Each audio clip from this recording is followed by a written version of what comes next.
인생에서 시련을 만났을 때, 시험이 찾아왔을 때, 고단하고 지쳐 믿음이 연약해질 때 하나님이 희망이 된다는 걸 우리가 알기를 바라신다 했습니다. 하나님이 보호자라는 걸, 인생의 마지막 날에 우리를 구원해 주실 분이 하나님이라고 하는 걸 우리가 믿음으로 고백하기를 바라시는 분이 하나님이시다. 이걸 우리는 지난 본문의 베드로를 통해서 우리는 알게 된 사실입니다. 그렇지만 하나님에 관한 지식과 일상의 경험이 풍부하다 해도 하나님을 전적으로 신뢰하는 부분에서만큼은 온전함을 찾기가 쉽지 않습니다. 이는 믿음이 없다고 말하기보다는 상황이 더 크게 보여지고 눈앞에 보이는 환경에 내 눈이 가려져서 마음이 나뉘어졌기 때문입니다. 주어진 현실 속에 마음도 영혼도 육체도 갇혀버린 겁니다. 그래서 누구라도 그러한 상황들을 만나게 되면 주저하지 않을 수 없고 넘어지는 경험을 할 수밖에 없습니다. 베드로도 이런 사람의 연약함을 오늘 인정하고 있는 걸 봅니다. 6절에 같이 보겠습니다. 오늘 6절을 보면 그러므로 너희가 같이 볼까요? 그러므로 너희가 이제 여러 가지 시험으로 말미암아 잠깐 근심하게 되지 않을 수 없으나 오히려 크게 기뻐하는도다. 아멘. 시험을 만났을 때 너희가 왜 시험을 만났느냐? 그런 시험도 못 이기느냐? 너 믿음이 없구나 라고 하는 것이 아니라 시험으로 말미암아 잠깐 근심할 수 있다 라고 하는 걸 인정하고 있어요. 너희가 근심할 수 있어. 그리스도인을 향한 로마의 압박과 죽음의 공포 앞에 두려움을 가지지 않을 수 있었겠는가 하는 거예요. 근심하지 않을 수 있었겠는가 하는 거예요. 아니다 하는 거예요. 두려웠지. 근심이 찾아오지. 시험을 만나니 그 마음에 얼마나 힘들었겠는가라는 거예요. 너희들이 잠깐 그렇게 힘들고 또 그 죽음의 공포 앞에 두려움을 가질 수 있지. 라고 인정하고 있습니다. 흔히 두려움, 염려, 걱정, 근심 이와 같은 감정이 찾아오면 마치 불신앙이나 혹은 믿음이 없는 것처럼 생각하려고 하는 그런 경향이 있습니다. 하지만 성경은 오히려 인간의 연약함에서 오는 지극히 평범한 반응일 수밖에 없다라고 하는 것을 우리에게 인정하고 있어요. 그러나 우리는 그 연약하지만 그 연약함을 강함으로 바꾸시는 분이 하나님이라고 하는 것을 성경은 말합니다. 우리는 연약하고 우리는 그런 상황과 환경을 만나게 되면 근심이 쌓여가고 불안하고 초조하고 두려워하고 걱정하고 이런 감정들이 생길 수밖에 없는데 그 연약함들을 바꾸시는 분, 그분이 하나님이시다는 거죠. 상황을 뛰어넘게 하시는 그런 능력을 주시는 분, 그게 하나님이시다라는 겁니다. 우리도 신앙의 삶을 살아가다 보면 우리 일상 속에서 이와 같은 경험들을 출고하곤 합니다. 그런 많은 어둠의 감정들이 찾아왔을 때에 우리가 이걸 우리 스스로 극복하고 스스로 이겨내는 것도 우리 그럴 것 같지만 결국은 그렇지 않다는 걸 우리는 인정하게 돼. 아, 하나님이 나를 도우셔야 되는구나. 하나님이 나를 붙드셔야 되는구나. 아, 하나님이 나를 이끄셔야 되는구나. 라고 하는 것을 인정할 수밖에 없다는 겁니다. 오늘 소아시아의 그리스도인들도 그럴 수밖에 없었다는 거죠. 근데 이들이 이 특별할 수밖에 없는 하나님의 보호하심과 그런 하나님의 이끄심 속에 있는 그런 모든 삶 가운데 이 소아시아 그리스도인들은 이 놀라운 믿음들을, 이 놀라운 은혜들을 경험하게 되는데, 그런 극심한 핍박 앞에서 인간으로서 경험할 수밖에 없는 그런 공포감을 만나지만 그들의 감정, 생각, 의지를 기쁨이라고 하는 감정으로 바꾸었다는 겁니다. 바뀌어진 것이 아니라 이게 바꾼 것입니다. 기쁨으로 바뀐 거예요. 바꿔진 거예요. 바꾼 거예요. 근심 중에도 기쁨을 찾았다라는 겁니다. 어떻게? 그런데 오늘 본문을 보게 되면 이 기쁨이라는 것이 그냥 웃는 그런 기쁨이 아니라, 그런 즐거움의 기쁨이 아니라, 조금 더 보면 춤을 추며 기뻐하고 날뛰는 듯한 그런 기쁨을 오늘 본문의 기쁨이라고 말하고 있어요. 그냥 좋은 감정 혹은 즐거움의 감정이 아니라 너무 좋아서, 너무 기뻐서 춤을 추는 듯한 그런 기쁨이 오늘 본문에 나오는 이 바뀌어진 기쁨의 의미입니다. 자, 소아시아 그리스도인들이 환난 중에 근심을 기쁨으로 바꿀 수 있는 그 힘이 도대체 어디서부터 오는 걸까? 어떻게 이렇게 이것들이 가능할 수 있었을까? 지금 내 눈앞의 상황과 환경이 너무나 크고 너무나 죄악적인데 그 속에서 기쁨을 찾았다? 기쁨으로 바꿨다?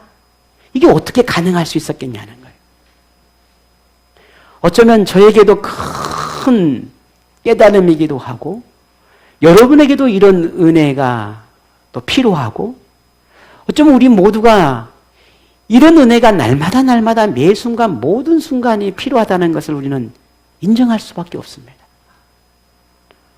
왜냐하면 결국은 우리가 삶을 살아냄에 있어서 이런 기쁨이, 즐거움이, 감사의 감정들이 우리가 생겨나지 않으면 사실 우리의 삶을 하루하루 살아간다는 것 자체가 정말 너무 힘겹고 어려운 상황들이거든요.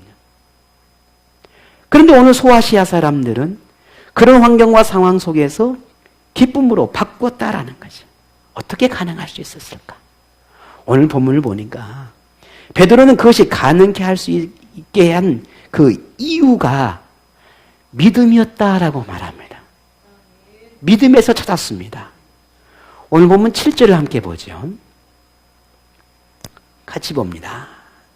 너희 믿음의 확실함은 불로 연단하여도 없어질 금보다 더 귀하여 예수 그리스도께서 나타나실 때에 칭찬과 영광과 존귀를 얻게 할 것이니라. 아멘. 두려움이 없는 것이 믿음이 아니라 두려움을 기쁨으로 바꿀 수 있는 힘, 이 힘이 믿음이라는 겁니다. 나는 믿기 때문에 두려움이 없어. 그게 대단한 믿음이 아니라 우리에게 믿음이, 두려움이 찾아오고 근심과 걱정이 찾아올 수밖에 없는 그런 연약한 존재인데 이것을 우리는 기쁨으로 바꿀 수 있는 그 힘, 그 힘이 믿음이라는 거예요. 그래서 베드로는 이 소아시아 사람들의 그 극한의 상황 속에서 이걸 삶을 바꿀 수 있었던 그 이유가 어떤 노력이나 자기 의지나 아니면 그 어떤 것이 아니라 믿음이었다라고 보고 있습니다. 근데 그 믿음을 순수한 믿음이다 그렇게 말하고 있습니다. 순수한 믿음은 금보다 귀하다. 설령 금이 불에 녹아 없어질지라도 이 순수한 믿음은 없어지지 않을 것이다. 그렇게 이야기하고 있습니다. 다시 말해 너희가 가지고 있는 그 믿음은 순수한 믿음이다. 그리고 기쁨으로 바꿀 만한 믿음은 순수한 믿음이기 때문에 가능했다. 이 생에 금도 다 불에 녹아 없어진다 할지라도 너희가 가지고 있는 그 순수한 믿음만큼은 없어지지 않을 것이다. 너희 믿음은 참으로 위대한 믿음이다. 라고 말하고 있는 겁니다. 돌 속에 감추어져 있는 이 금을, 순수한 금을 찾으려면 재련이라고 하는 과정을 거치지요. 이게 돌을 녹아내고 불순물을 녹여내서 순수한 금을 이렇게 뭐라 그러죠? 찾아내는 걸 재련이라 그러는데 이런 과정을 통해서 금을 찾는 것처럼 소아시아 그리스도인들이 지금 겪고 있는 이 지금의 핍박이나 시련이나 이 환란이 마치 순수한 금을 찾아내는 그런 과정에 비유를 했습니다. 그래서 지금 너희들이 겪고 있는 이 고통의 시간들, 지금 너가 만나고 있는 이 환란의 이 순간이 어쩌면 너희들이 가지고 있는 그 믿음의 그 순수함을 찾아내기 위한 과정이다. 그런데 보니까 너희 믿음이 참 순수한 믿음이구나 라고 인정하고 있는 거예요. 그렇게 금마저도 없어질 수 있을 만한 그런 강력한 환란과 시련 속에서도 오늘 이 소아시아 그리스도인들은 기쁨으로 바꿀 수 있을 만큼의 순수한 믿음을 가졌다라고 칭찬합니다. 너희의 그 믿음은 마지막 때에 하나님께서 그 믿음을 칭찬을 받게 될 것이고 영광과 존귀함을 얻게 되려는 그런 믿음이 될 것이라고 격려하고 있습니다. 믿음에는 변화의 능력이 있습니다. 믿음에는 사람이 알 수 없는 힘이 있습니다. 이 믿음에는 예측할 수 없는 신비로운 영향력이 있습니다. 소아시아 그리스도인들이 보여준 믿음은 사람의 의지나 감정이나 노력을 뛰어넘는 그 어떤 것에 의해서 이들이 갖게 되었다는 거예요. 그 어떤 것. 그게 뭘까? 그 어떤 것에 의해서 이들은 그 모든 것들을 뛰어넘을 수 있었다는 거예요. 베드로는 그 믿음을 순수한 믿음, 그것을 믿음이었다라고 말하고 있습니다. 오늘 저에게도 이 순수한 믿음이 필요하고 여러분에게도 이 믿음이 필요한 줄 압니다. 저마다의 정도의 차이는 있지만 우리 안은 모든 상황과 환경 속에서 근심이라고 하는, 염려라고 하는 것을 떨쳐버리지 못하고 살아갑니다. 그게 내일의 일이든 지금 내 상황 속에서 만났던 것이든 혹은 과거의 것이든 우리가 살아가며 호흡하는 모든 삶의 환경 속에서 우리는 끊임없이 그런 것들을 경험하고 살아가고 있죠. 그럴 때 나를 어떻게 만들어낼 수 있는, 어떻게 할 수 있는 그 어떤 것, 그 힘이 믿음이라고 오늘 우리에게 말하고 있습니다. 그러면 내가 믿음만 가지면 되는 건가? 그렇죠. 믿음만 가지면 되는 것이죠. 근데 그럼 내가 믿음을 갖고 싶다고 그런 믿음이 자연스럽게 생겨나는 건가? 그것도 아니에요. 그래서 오늘 베드로는 우리에게 이렇게 말합니다. 어떻게 이런 소아시아 그리스도인들은 그 순수한 믿음을 가지게 되었을까? 그 믿음의 동기가 뭔지에 대해서 이야기하고 있습니다. 어떻게 하면 그 믿음의 동기, 그런 동기, 그 믿음을 가질 수 있는 동기가 뭐였을까를 8절에서 그 답을 우리에게 가르쳐 줍니다. 8절을 볼까요? 다 같이 시작. 예수를 너희가 보지 못하였으나 사랑하는도다. 이제도 보지 못하나 믿고 말할 수 없는 영광스러운 즐거움으로 기뻐하니. 아멘. 이 말씀, 8절의 말씀에서 그 동기를 찾을 수 있는데 그것은 예수를 본 일이 없으나 그들은 사랑했다는 겁니다. 왜냐하면 지금 이때가 예수님이 돌아가시고 약 30년이 훌쩍 넘었을 때예요. 지금 이 베드로전서가 기록되어진 때가. 그러니까 예수를 한 번도 보지 못한 사람이 많아요. 물론 베드로는 예수님과 함께 이렇게 말씀을 배우고 함께 살았지만 그러나 베드로의 이 편지를 받고 있는 소아시아 그리스도인들은 전혀 예수를 들어보지도 못한 사람도 있을 수도 있고 아예 보지 못한 사람이 많단 말이에요. 근데 오늘 이 편지를 받는 사람들의 대상을 보니까 베드로가 말하는 겁니다. 너희는 예수를 본 일이 없다는 거예요. 그런데 그 예수를 사랑한다는 거예요. 지금도 보지를 못해. 그런데 그 예수를 믿고 있다는 겁니다. 그럼에도 예수님을 믿는 것을 영광스럽게 생각하고 예수 믿는 것을 즐겁고 기쁨으로 확신하고 있으니 그것이 순수한 믿음이다. 그 믿음이 지금 너희의 핍박을 견디게 하고 이겨내게 하고 극복하게 했고 그 믿음이 죽음을 두려워하지 않을 수 있게 했다라고 말하고 있습니다. 예수님도 이런 믿음을 이렇게 말씀하셨습니다. 요한복음 20장 29절에 예수께서 이르시되 너는 나를 본고로 믿느냐? 보지 못하고 믿는 자들은 복되다. 이리 말씀하셨어요. 말씀을 듣는 동안 어떤 분은 나에게 이런 믿음이 있는가? 라고 하는 그런 생각을 하려는지도 모릅니다. 이런 믿음이 없다면 내가 구원받을 수 있을까? 혹 내가 이런 믿음이 아니어서 구원받지 못하는 것은 아닐까? 라고 하는 그런 조금은 염려함이 있을는지 모릅니다. 그러나 조금만 생각해 보십시다. 조금만 생각해 보면 여러분에게도 오늘 이런 순수한 믿음이 있다는 걸 여러분 알게 될 것입니다. 아니 나한테 어떻게 이런 믿음이 있다는 걸까? 우리는 1만 가지의 어떤 상황과 환경 속에서 그 모든 상황을 1만 가지의 믿음으로 대처하고 대응해서 승리할 수도 있겠지만 사실은 그럴 만한 것들은 우리에게는 부족해요. 그게 사실이에요. 지금 오늘 저와 여러분의 믿음의 근거를 생각해 보면 우리의 믿음이 어떤 믿음인지를 알게 돼요.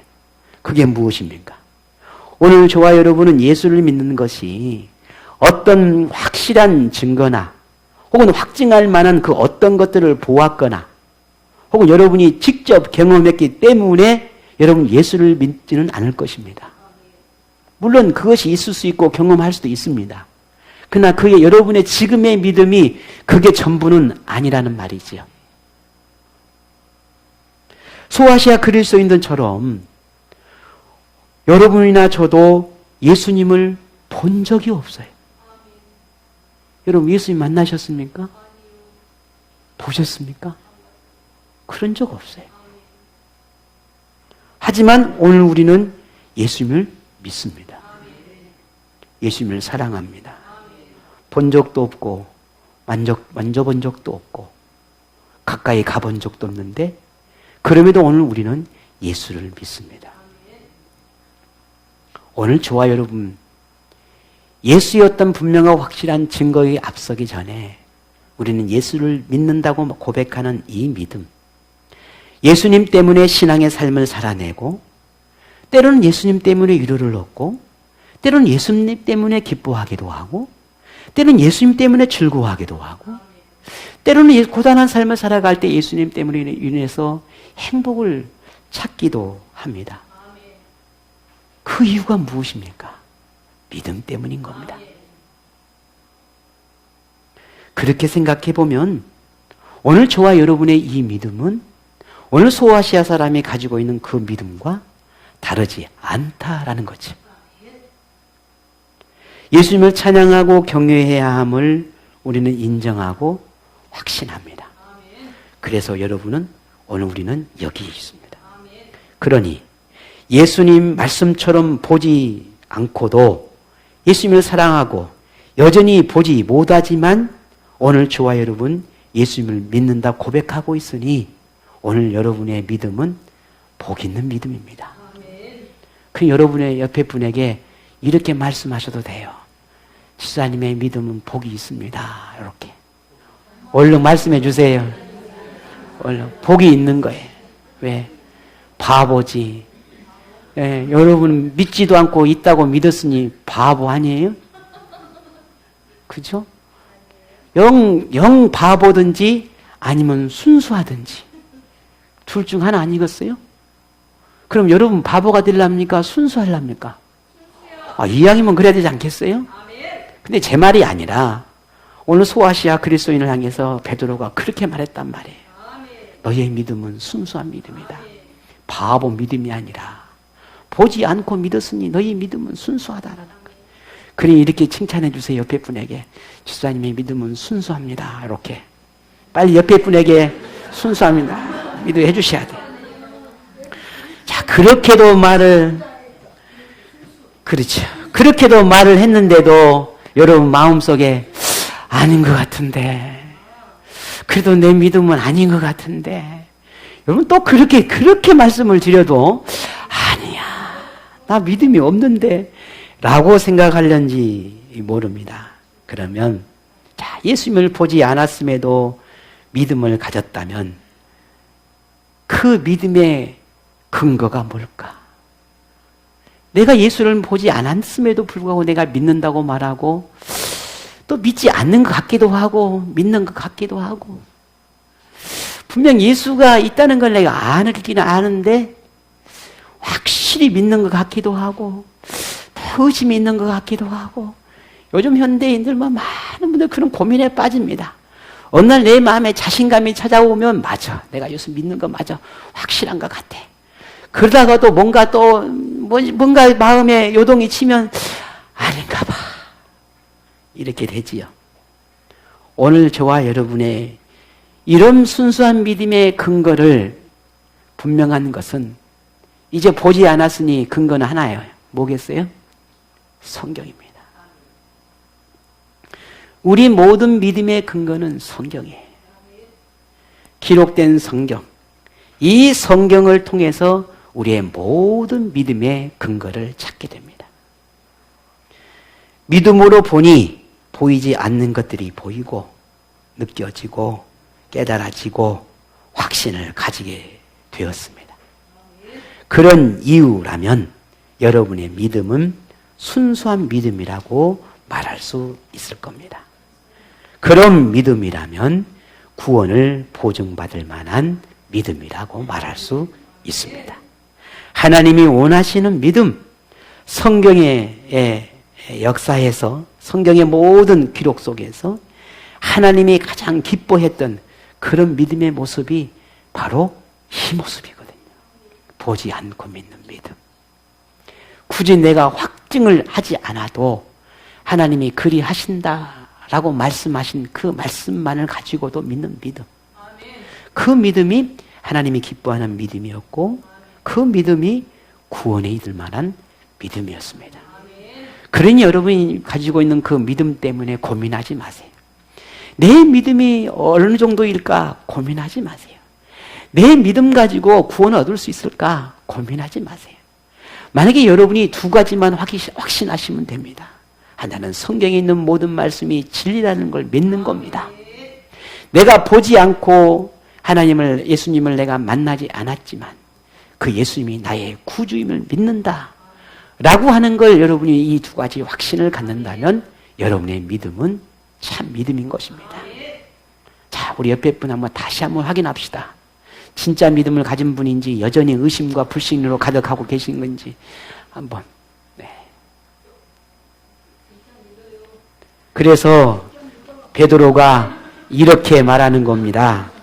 본문 1장 9절에 이렇게 결론을 지었어요. 어떻게 결론을 지었습니까? 믿음의 결국 곧 영혼의 구원을 받습니다. 어떤 이단들은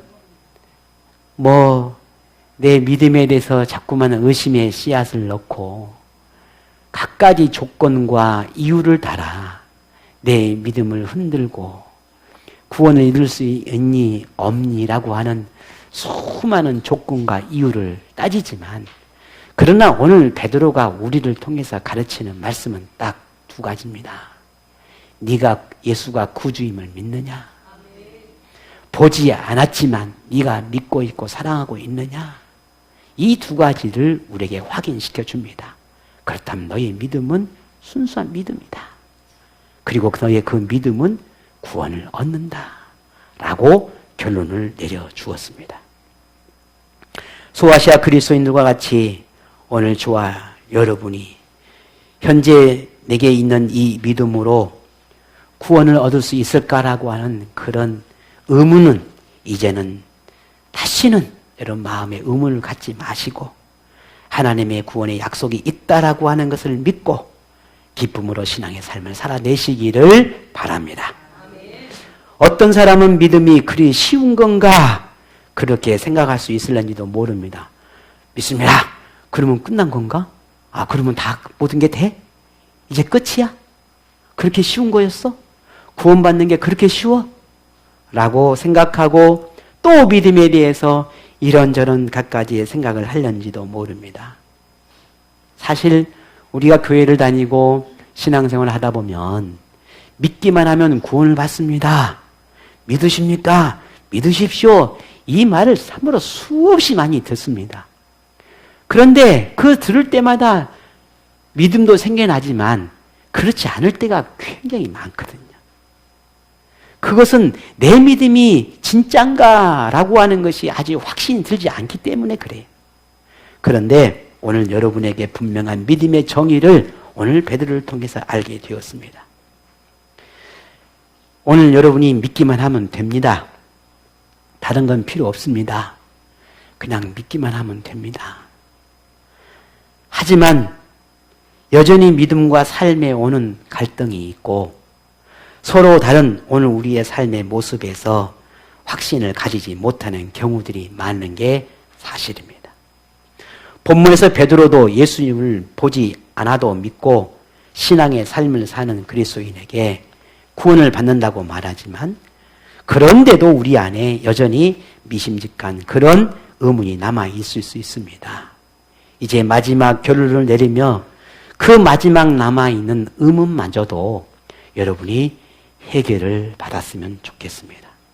베드로는 이런 의문에 대한 분명하고 확실한 해답을 제시하는데 과거 선지자들도 믿음과 구원의 관계에 대해서 연구를 많이 했다라고 말하며 성경을 연구함으로 깨닫게 된 진실이 있었다라고 성경은 말합니다.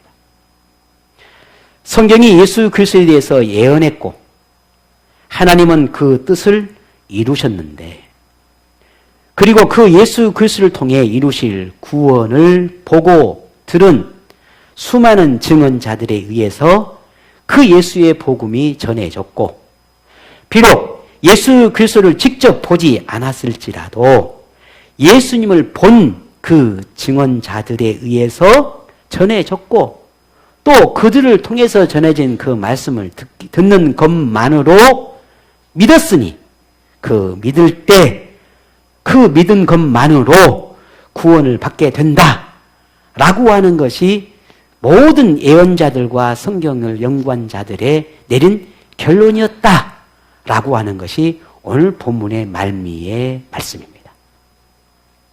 결국 베드로는 예수님을 직접 보고 믿는 것이 아닐지라도 예수님에 대해 들은 것만으로도 믿음을 가질 수 있는 그 믿음이 순수한 믿음이며 그 믿음이 구원을 얻을 수 있게 됐다라고 하는 것을 마지막 결론을 내리며 강조하고 있는 겁니다. 그런데 이것을 바울도 이렇게 말했어요. 로마서 10장 17절에 그러므로 믿음은 들음에서 나며 들음은 그리스도의 말씀으로 말미암느니라. 믿음은 보고 증거를 얻고 내가 뭔가 찾아서 믿음이 생겨나는 것이 아니라 어떻게? 들음으로. 보지 않아도 듣고 그 들음을 믿음으로 고백하게 될 때 그 믿음이 생겨나고 그 믿음은 나를 구원케 할 수 있다 라고 정의 내렸습니다. 왜 나는 저 사람과 같은 믿음이 없을까? 저 사람의 믿음은 왜 저렇게 강할까? 왜 흔들림이 없을까? 여러분 그렇게 보입니까? 이 세상에 흔들리지 않는 믿음 가진 사람은 저는 단 한 사람도 없다고 생각합니다. 저 역시도 요즘은 내게 믿음이 있는가 싶을 정도로 흔들림 속에 살아가고 있어요. 목사지만. 목사가 대단한 거예요? 그게 아니거든요. 인간이, 한낱 인간이. 그런데 그런 믿음 속에 살아갈 수밖에 없는 거. 이유는 하나예요. 내가 예수 믿으니까. 이보다 더 확실한 이유가 어디 있어요? 나도 저런 믿음이 있으면 참 좋겠다. 나는 왜 이렇게 날마다 믿음이 연약하고 믿음이 없고 부족하고 날마다 이렇게 믿음 하는데도 내게는 그 믿음의 씨앗도 어떻게 찾아볼 수 없을까? 우리는 그런 생각들, 고민들을 하게 되는데 그런 우리의 자신들을 보면서 늘 회의적인 태도를 보이는 경우들이 있지요. 오늘 본문에서 베드로를 통해 배우게 되는 교훈은 믿음이 있느냐 없느냐 혹은 믿음이 크냐 작냐의 문제가 아니라 그 믿음의 근거가, 내가 믿고 있는 이 믿음의 동기가 확실한가? 라고 하는 것을 우리는 더 점검해 보아야 하는 겁니다. 나의 믿음의 근거가 구원자이신 예수님인가 하는 말입니다. 예수님이 구주이시며 보지 않았지만 구주라는 사실을 내가 믿고 있는가 하는 거예요. 이것이 믿음의 시작이고 믿음의 본질이에요. 여러분에게 이 믿음이 있다고 확신합니까? 그러면 여러분은 믿음이 있는 거예요. 자, 여러분 스스로 한번 가만히 생각해 보세요. 나는 이 믿음이 있는가? 있습니까? 그렇다면 여러분의 믿음은 확실합니다. 흔들리지 마십시오. 그 믿음이 이제는 점점 자라게 될 때 오늘 본문에 나오는 이런 소아시아 사람들처럼 그런 믿음의 성장함들을 가지게 됩니다. 오늘 저와 여러분은 그렇게까지 그런 우리가 바라보는 그런 극한의 상황에 보여지는 그런 믿음이 아닐지라도 이미 우리는 믿음이 시작되었고 우리에게는 믿음이 있고 이미 믿음이 우리는 가진 자가 되었습니다. 그니 그 믿음마저 의심하지는 말라는 겁니다. 현재 우리의 믿음의 확실함은 예수님을 보지 않았지만 사랑하고 있고 지금도 보지 못하지만 믿고 있다는 사실입니다. 이 믿음이 확실하다면 여러분은 마지막 때 하나님께서 여러분의 믿음을 칭찬할 것입니다. 다만 이 믿음이 진실함은 순수한 금을 고르기 위한 재련의 시간처럼 우리는 삶을 살아내면서 어쩌면 시련이나 혹은 고난이나 혹은 핍박이나 혹은 시험 등과 같은 것을 만났을 때에 우리는 그 믿음이 더욱 확실하게 드러날 것입니다. 만일 단련된 믿음에 이르지 않을지라도 하나님이 그리스도인을 끝까지 보호하듯 여러분도 하나님을 끝까지 포기하지 않을 것을 확신한다면 그 또한도 여러분에게 있는 믿음입니다. 흔들림 속에서도 방향을 잃지 않으려고 하고 방황 속에서도 길을 잃지 않도록 붙드는 하나님의 그 손을 여러분이 놓지 않기를 바란다면 그 또한도 그 어느 믿음보다 순수한 믿음을 가진 자입니다. 그러니 여러분은 믿음이 가진 자예요. 우리의 믿음이 질이 어떠하든 믿음의 크기가 어떠하든 지금 여러분에게 예수님의 구원하심의 그 은혜를 믿는다면 그 믿음이 가장 아름다운 믿음이라고 하는 것을 믿을 수 있기를 바랍니다. 이 믿음을 지키고 자라게 해서 마지막 때 하나님에게 칭찬과 영광과 존귀를 얻게 되기를 바랍니다.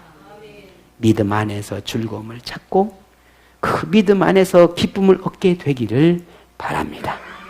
지금의 믿음이 더 빛나게 더 능력을 지니도록 영적인 이 육적인 눈에 너머에 있는 것들을 볼 수 있는 그런 영적인 눈을 가질 수 있도록 항상 하나님의 도움을 구하며 천사도 흠모할 만한 천사도 가지기를 바라는 그 믿음을 여러분 모두가 가져서 구원에 이르는 복을 누리기를 주의 이름으로 축복합니다.